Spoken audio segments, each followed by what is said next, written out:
Facebook marketing isn't the be all and end all of all marketing. There's so many ways for you to use marketing to make revenue. If you're looking for an agency, you want to make sure you've got someone who is holistic, that has a small committed team that psychologically has a regard and care for your business and treats it as though it's their own. I'm going to show you how to avoid these all too common pitfalls from choosing bad digital agencies that leave a trail of financial destruction in their wake, and how you can avoid that nonsense and get straight to the good stuff. Welcome to the Results-Based Marketing Podcast, the podcast for business owners looking to leverage wildly profitable and cutting-edge marketing, lead generation, and lead nurture campaigns in their business. I'm Simon Cryer, the founder of Automate Convert, where we've literally helped clients generate millions, hundreds of millions of dollars using the exact strategies that I'm going to share with you in this podcast. So if you want to automate, convert, and dominate your industry, you're in the right place at the right time. Let's get started. Thanks for being here.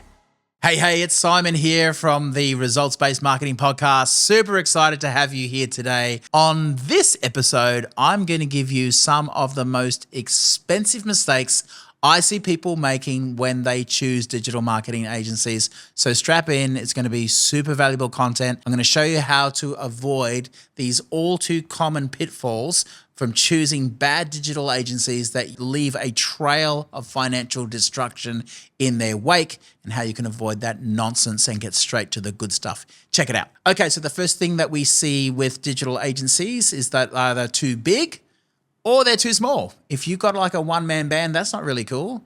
How do they really have marketing mastery? What sort of experience? If you got someone who maybe it's just like 20, it's like, really, what do they really know about marketing? So maybe you could get really good at asking some questions from just like a solopreneur kind of freelance person, right? So be careful of that. Too big, you might just be lost in an ocean of other clients, right? Where you're talking maybe to a VP of marketing or someone high up in the organization. I see this happen all the time. Or I dealt with the owner initially, and then he handballed me off to a junior who then handballed me off to someone else after they left. And there was a constant kind of turnstile of people coming on board and leaving the agency. That wasn't really good either. And sometimes those agencies that are big at scale, in terms of they're a big agency, they can often be really expensive.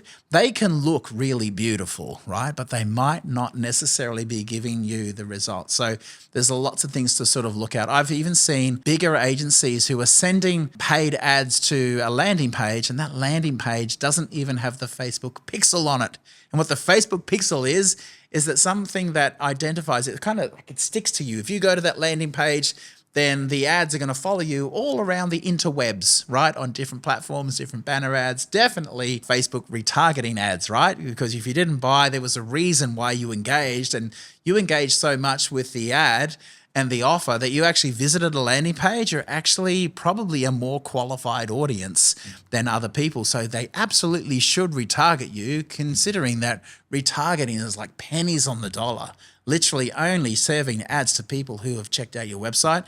That's a big mistake, right? So I've seen some of the biggest agencies in this country commit that sin. It's like this should be called the 7 deadly sins of digital marketing agencies and how to avoid them.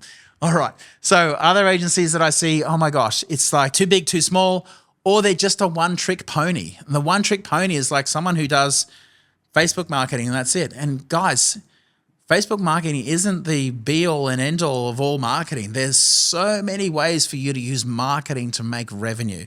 It could be database reactivation. It could be email marketing. It could be getting your website up and optimized so that it actually turn your website into an information center to a salesperson that's available 24/7.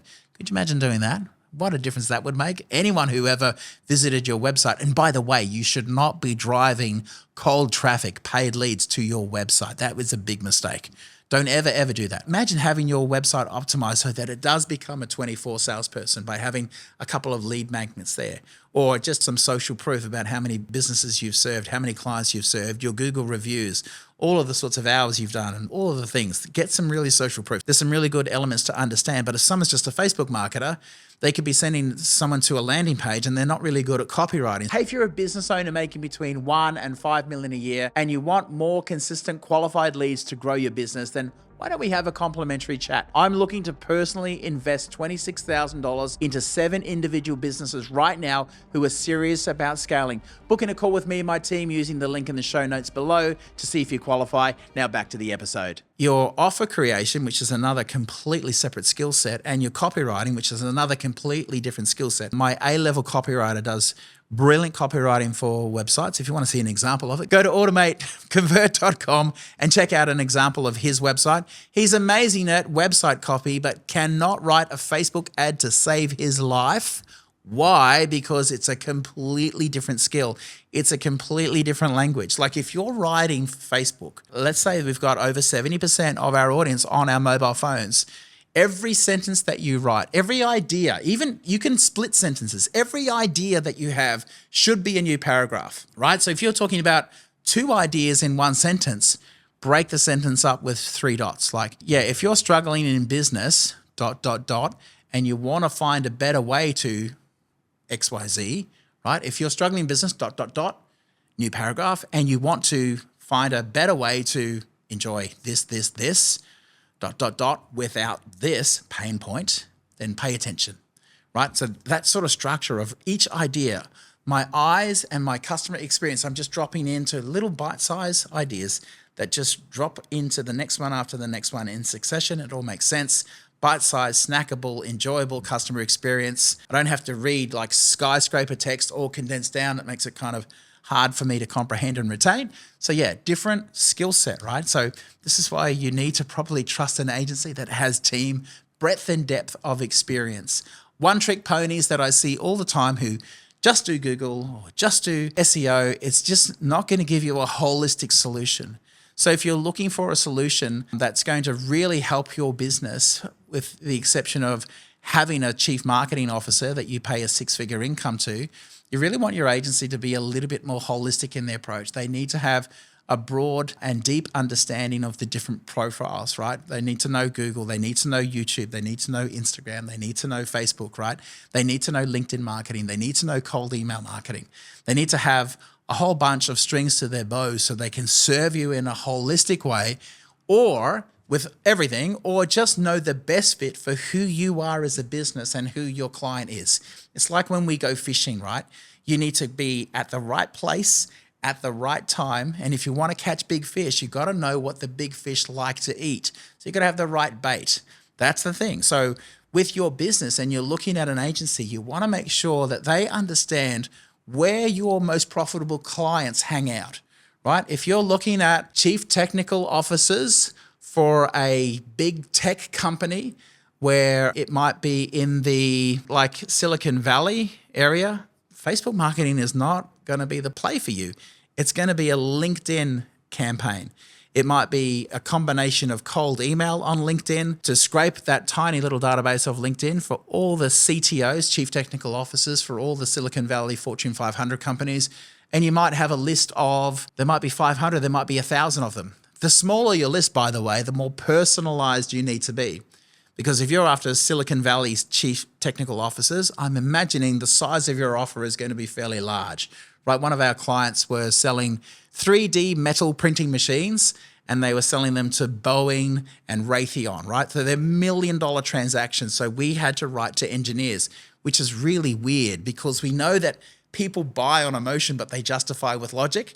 So we had to get an engineering copywriter to be able to write at a technical level, but also have emotionally engaging copyright that is persuasive, right? So yeah, really different kind of horses for courses. You need to know the best fit of where your customers hang out, where they're going to be, so that you can bait the hook with the right bait that you're going to virtually guarantee you catching fish. Hope that's helpful for you.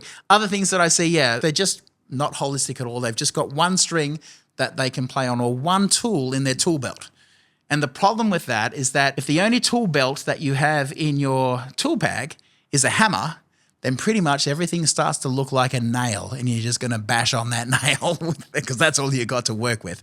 So yeah, if you're looking for an agency, you want to make sure you've got someone who is holistic, that has a small committed team that psychologically has a regard and care for your business and treats it as though it's their own. the 95% of people who churn from agencies to agencies when the average churn rate is about less than 90 days, right? You can't always expect to hit a home run in the first month, right? It actually takes us about a month before we go live.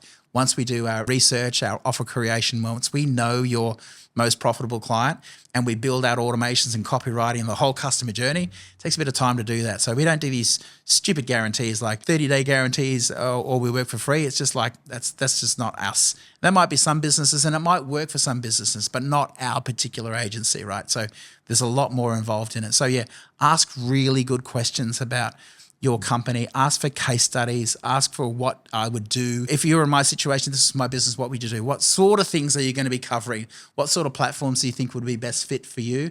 What sort of offers do you think you would create for a business like mine?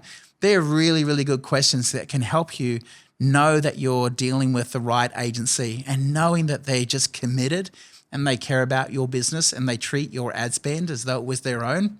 That's the sort of agency I'd be looking for every day of the week. Hope this has been valuable for you guys. I'm really interested in what your experience has been with digital marketing agencies. I hear about a lot of people that get burnt month after month after month. I want to know what your experience. Have you been burnt with an agency before? Or if you've got any questions about even what our agency does or what your business is and what I would recommend as a strategy moving forward for a business like yours, I'd be happy to field those questions in the comments and I look forward to serving you. Thank you so much for tuning in today. God bless. Happy marketing. We'll speak to you soon. Hey, thanks so much for tuning in to Results-Based Marketing. If today's episode gave you valuable insights into maximizing your marketing efforts, we'd love your support. Please give us a 5-star review on Apple Podcasts or Spotify. And don't forget to subscribe on your favorite platform. Let's keep the conversation going. Connect with me on socials at Simon Cryer. All the links for me are in the show notes below. And happy marketing. Thank you so much for your attention.